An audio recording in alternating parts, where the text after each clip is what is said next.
Hey there, home bakers! Today I'm super excited to share with you my go-to recipe for baking the perfect cake. It's simple, easy to follow, and absolutely delicious. So let's get started. First things first, preheat your oven to 350 degrees Fahrenheit or 175 degrees Celsius. Now in a large bowl, we're going to sift together 2.5 cups of all-purpose flour, 1.5 teaspoons of baking powder, and half a teaspoon of salt. This will make sure our cake is nice and fluffy. Next, grab another bowl and cream together 1 cup of unsalted butter and 2 cups of granulated sugar until it's light and fluffy. This usually takes about 3 to 5 minutes with an electric mixer. If you don't have a mixer, no worries. You can totally do this by hand, it will just take a bit longer. Alright, now we're going to add 4 large eggs to our butter and sugar mixture, one at a time. Make sure each egg is fully incorporated before adding the next one.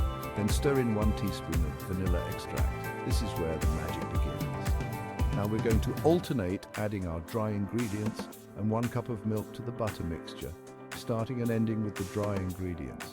So add about 1/3 of the flour mixture, mix it in, then half of the milk mix, then another 1/3 of the flour, the rest of the milk, and finally the last of the flour.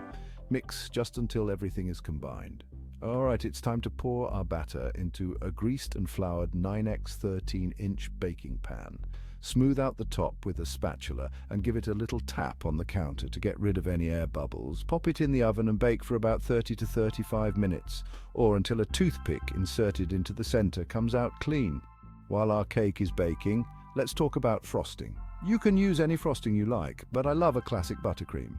To make it, you'll need 1 cup of unsalted butter, 4 cups of powdered sugar, 2 teaspoons of vanilla extract, and a couple of tablespoons of milk or cream.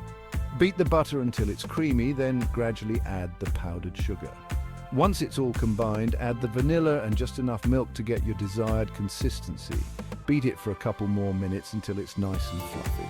Once your cake is done baking, let it cool in the pan for about 10 minutes. Then transfer it to a wire rack to cool completely. Trust me, you don't want to frost a warm cake.